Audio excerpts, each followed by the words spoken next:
Hi, everyone, and welcome to Women's Health Tech Wednesdays. I am your host, Nina Joshi. Have a couple of quick announcements before we bring on our guest for today. We have our December summit coming up. Make sure that you get tickets for that. We have our Breakthrough Alliance Challenge, and those applications are available until the end of October. And we also have our Women's Health Tech Challenge. So a lot of really exciting events and challenges and opportunities as part of the HIT Lab community. So make sure that you check those all out.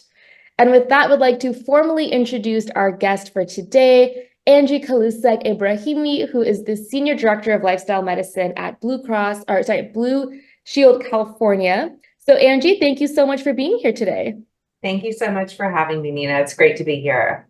I am so excited to dive in and learn a little bit more, not only about the work that you are doing, but also a little bit more about lifestyle medicines and kind of how you really kind of came to be in this space.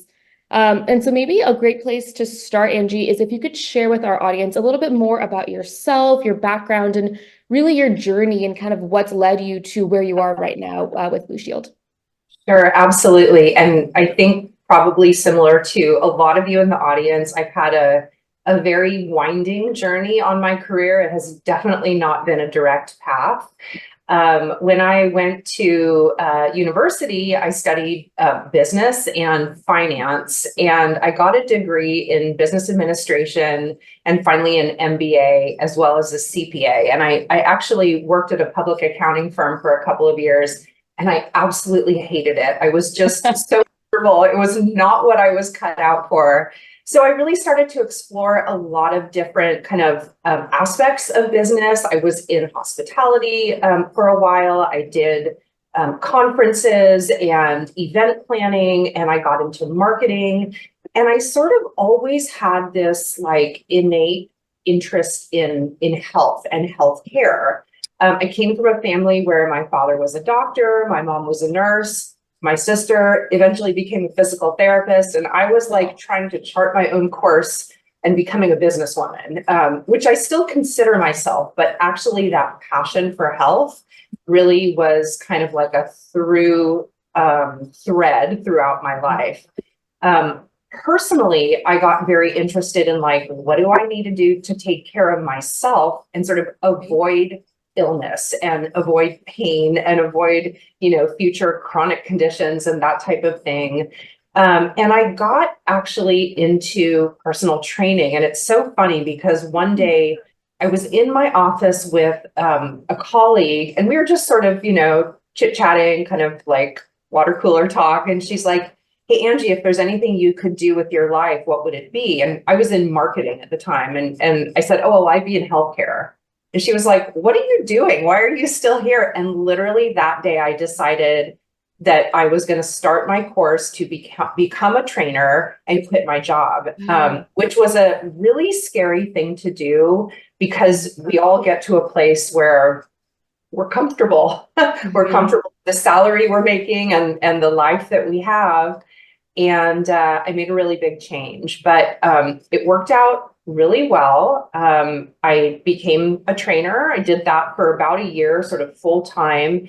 And I worked at the Four Seasons in San Francisco, and they learned that I had my MBA and a business background. They said, "Well, we actually need someone to run the business, right? Run the fitness and nutrition and sports department at the Four Seasons. So can you do that?" So I excitedly said yes. And, little by little through connections I made there, I met the CEO of Visa, small little credit card company down in Foster City. And he said, "Hey, Angie, we want to start, really paying attention more to employee wellness. Would you consider coming over and working as our wellness director?" And of course, I said yes. That sounds terrific. So I did that for a couple of years, and that was about 16 years ago. And about 14 years ago, I found an opening at Blue Shield. That was also to kind of run the wellness programs. So this was back in 2010 when wellness was like really starting to become a thing, right? A lot of corporations had it. Blue Shield as an employer was doing it, but we were also interested in how can we affect the employer groups and the members that we have at Blue Shield of California. So I kind of went from the very micro, personal training, that one-on-one relationship, a little more macro, working with Visa as a company, and finally working with, Blue Shield of California, a state with 5 million members, and kind of finding what we needed to do to help our members stay healthy. And I'll pause there because you probably have some follow-up questions. I mean, number one, I just want to say that what an incredible journey. And I think what you were kind of saying about how, you get so comfortable and sometimes taking a risk, even though it's something that you're so passionate about, can be so daunting, I think really resonated. But I mean, what an incredible journey to where you are right now. And yes, you're right. I have so many questions about the work that you do with lifestyle medicine. But I think maybe the first question, just so that we all kind of have the understanding, is how do you define lifestyle medicine? What's kind of the description of it, and why is it kind of particularly important and relevant for women? Yeah, absolutely. And to me, lifestyle medicine, and I may be slightly biased here, but I think it's the very most important thing that we all can do for ourselves, right? And lifestyle medicine is this idea that lifestyle has the power not only to prevent, but also treat and reverse chronic conditions. So, it's never too late to get yourself healthy. Even if you already have, for example, hypertension or type 2 diabetes, changing your lifestyle can reverse those conditions. So it's really, really a powerful way to approach how we take care of ourselves. And then kind of like thinking about this Women's Health Tech Wednesday and why is it so important for women? I will say a couple of things. Number one, I think women are sort of I like to think of them as like the chief medical officer of their families. Most women are the ones that are making health decisions in their families. And this is not always true, but largely women are doing the grocery shopping, they're putting meals on the table, they're making the health appointments for their children, sometimes even their spouses, and they are kind of guiding and directing the family. So for this reason, I think it's really, really important for women to get invested in the whys and the hows of taking care of yourself, healthcare, and lifestyle, diet, fitness, sleep, stress. These are all things that are affecting our health. The other thing that I will say that is specific to women is that, dissimilar from men, we go through a lot of changes in our life, right? We don't have hormones that stay the same from sort of birth to death. We go through wild changes when we enter, we start menstruation, and then, there are pregnancy changes when people, if they want to have children. Sometimes they struggle with fertility. And then, of course, we reach menopause, and our bodies change over time. And so it's really critical that we understand what's happening with our bodies as we go through all of these different changes. Absolutely. And you bring up such an interesting point, and I'm so curious if you could share a little bit more really around kind of the stages and milestones specific to women, and really, if you have any like strategies or insights of how lifestyle factors and changes in medicine can really kind of be that like lifting hand and supporting hand as women kind of are really navigating like completely different hormones and completely different like mental, physical health, all of that as they kind of are living and aging. Yeah, I mean, I could talk to you for a whole hour about this, but I'll try to summarize it into a few little nuggets. I feel like there's sort of these pillars of lifestyle medicine that we always refer back to. Nutrition is one of them, exercise is one of them, sleep and stress, and then social support is kind of, and emotional and mental health as it relates to social support. Kind of starting with nutrition and some of the specific things that we need. When we think about, teenage girls that are starting menstruation and, the changes that go on in their bodies. One of the most prevalent things that happens to teenage girls is anemia. And so really trying to keep on top of, like, are your iron balances in check?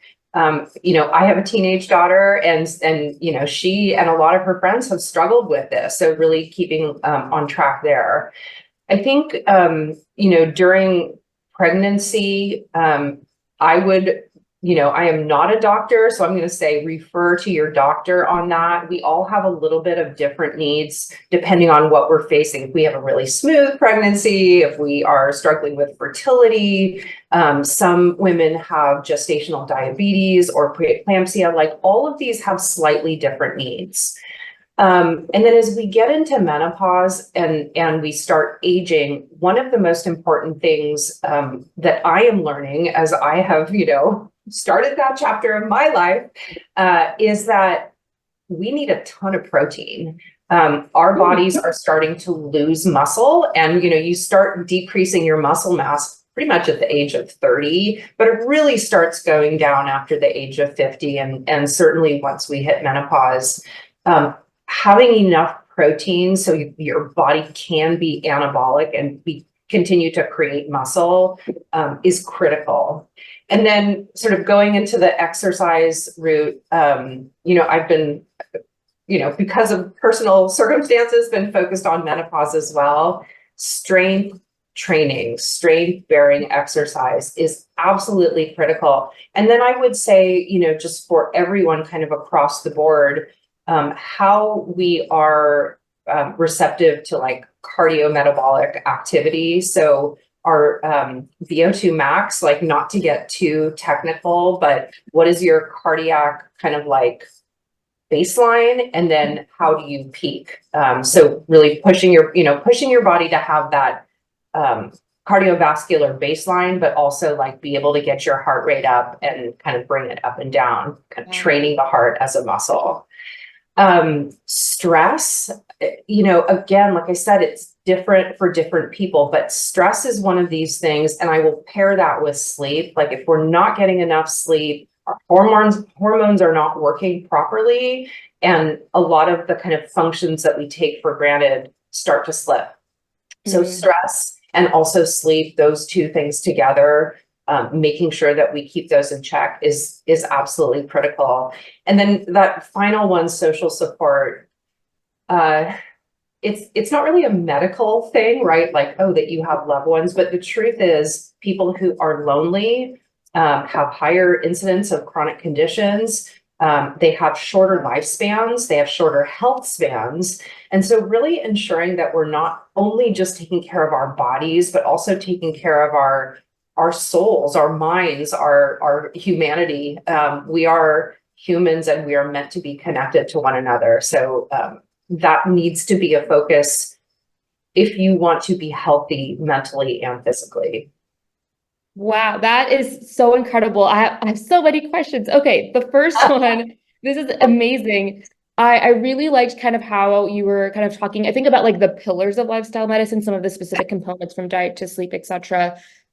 From kind of your experience and what you've seen, are there any particular kind of like critical lifestyle factors or particular areas that kind of tend to be, more overlooked, but obviously, can significantly impact health? Or is there kind of a couple or one to two that kind of tend to be the first to slip on? Yeah, I mean, I think that there's a couple of things that we should be paying attention to as we age. And I guess when I say as we age, it doesn't mean like once you hit 60, now start thinking about this. This is like, in your 30s, begin to understand some of these really important biomarkers. Metabolic health is something that is critically important for overall health. And so when we talk about metabolic health, we can talk about it in a few ways. One is, are we at a healthy weight? Is our energy balance in check? And are we overnourished? Meaning, do we have excess fat? And I guess I'll steer away from the term weight, right? But excess fat is moving our bodies into a metabolically unhealthy place. Mhm. We need to make sure we are adequately muscled. So having enough muscle mass on our body so that our bodies can process the calories efficiently and so on. So I think that this idea of metabolic health and understanding it and paying attention to it, from the time that you're like, I don't think there's an age too early to begin paying attention to that. These are so things like, is my BMI healthy? Okay, it's a decent measure. Better than that would be, what is my body fat? What is my lean muscle mass? Those are, I think, two important things. And then as we kind of progress that, looking at kind of blood markers, fasting glucose, cholesterol, and hemoglobin A1C, which are all things that doctors will do in routine blood tests. I would say when you're on the younger side, you don't need to do that all the time. Depending on where you are in that spectrum, if you're really healthy, maybe it's every 5 years. But if you maybe are overnourished or undermuscled, maybe you start doing those things every couple of years to really just get an idea of your baseline, so that when you hit 50 and menopause and your body starts decreasing in muscle and a lot of changes are happening, that you're prepared to deal with that. So I would say, like, that metabolic health, cholesterol levels, particularly the LDL, which is the quote unquote bad cholesterol. We need some LDL, but like we should be keeping that level low, and increase our HDL, which we can do through healthy fats, nuts, seeds, healthy oils, and so on. Wow, I love that. I think on that note too, I'd love if you could share. I mean, you already are kind of giving me some great like action items of kind of the things I should start like reading up on or really just paying more attention to in terms of baseline. But are there any other kind of preventative measures or kind of things that you recommend for women, just as I think at any stage of life, just in terms of, optimal health and just really maintaining this, peak optimal, just homeostasis when it comes to their health? Yeah, I mean, I think that there are two things that, aside from like, okay, the type of diet that we eat, I have like 3 rules with diet. Number 1 is don't eat too much. Number 2 is eat whole foods. And number 3 is make sure you're getting the right amount of protein for you. So, kind of those are sort of the 3 things with nutrition. I mean, exercise, like to me, if there is a fountain of youth, exercise is 100% the fountain of youth. Being active, being able to stay active, and maintain that level of activity as you age, it is a game changer. I mean, being able to go out for a run or whatever it is that you like to do, that you're able to do, as we age and we get into the 60s, 70s, 80s, 90s, like the drop off becomes pretty steep. And so as much as we can do in early age to keep ourselves active and physically fit, the much better we're going to do in our older age. The other one I would just say is we cannot ignore sleep. I think that there is, there's that expression like, I'll sleep when I'm dead. Well, you're going to be dead a lot sooner if you don't get the sleep that you need. So sleep is where our bodies go through all of the regeneration, both the physical and the psychological regeneration. So I know, like, when I don't get a good night's sleep, I'm grumpy, I want to eat more. It's because my body didn't have a chance to restore itself overnight. It's absolutely critical. I love that. Yeah, I think 2 very, very important aspects, 100% to consider, even just for me personally. And also kind of curious, you had mentioned, one of the other pillars really being centered around like the social support and kind of that aspect. Kind of from your experience of the work that you've kind of done, would love if you could share a little bit more really on like the power, I think, of just like the broader community on, I would imagine, not only just having it like for your like a mental, emotional, like physical health, but also just I would imagine just promoting and like having these sustainable changes in general. So would love if you could share a little bit more about kind of the community aspect to all of this. Yeah, absolutely. And one thing I will say about our social connections is that who we decide to spend our time with, we become like them. So Mm. choose your friends wisely. And there's a book that it's called Connected, and it talks about kind of these behavioral change tenets when it comes to connectedness and how likely we are to be a certain way if we associate with those people. And I don't remember the statistics off the top of my head, but I think it's around like if we are spending time with people who are healthy, fit, physically active, positive mindset, we are 60% more likely to have those attributes ourselves. Oh, So, wow. and conversely, if we, spend time with people who smoke, don't exercise, eat a lot of processed foods, we are 60% more likely to be doing that ourselves. So it's Mm. really important to not only find a community that you associate with, but that actually has behaviors that you want to grow in yourself. We recently at Blue Shield of California partnered with Blue Zones, and maybe some of you have heard of Blue Zones. It's sort of this idea that there's pockets of the world where people are living longer, healthier lives, and in these 5 areas, they have more centenarians than anywhere else in the world. And so they look at sort of some of the activities that they're doing in these 5 pockets of the world, and many of them are social, centered around how they socialize. Oh, wow. That's sort of like having their they call it the ikigai, and that this is in Japan, and women get together with their sort of tribe. And they do it on a regular basis. And these women are living, well into their hundreds because they have the support and the interaction with other women.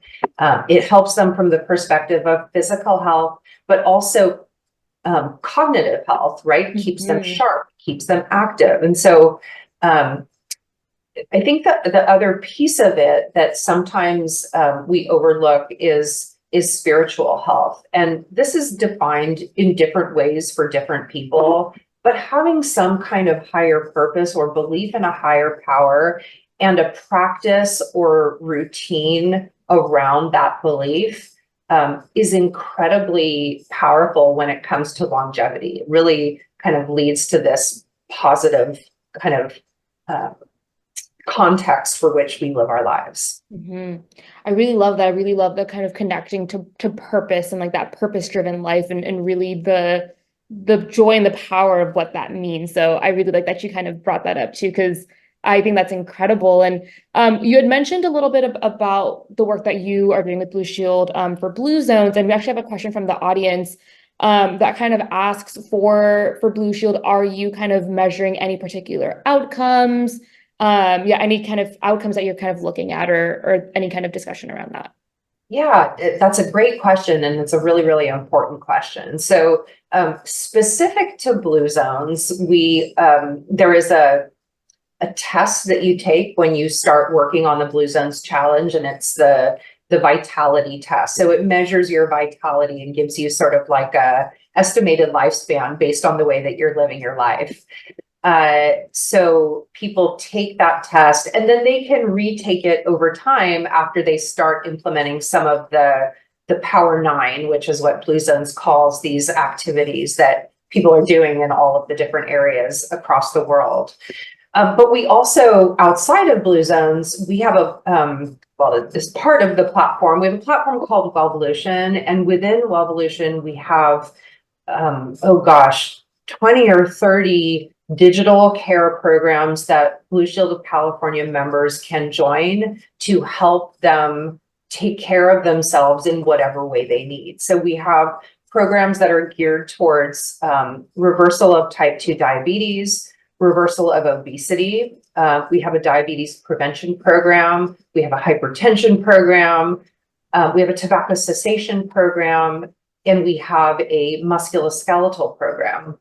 We also have a couple of programs that support our members in the area of sleep, stress, and mental health. So sort of lower acuity, but kind of merging into a little bit higher acuity, sort of lower levels of depression and anxiety, which we know like is kind of the cornerstone. Like if we haven't gotten that figured out, it's going to be really difficult to address the physical health components that we should be looking at. So when it comes to outcomes, you know, obviously for the different programs, they're different.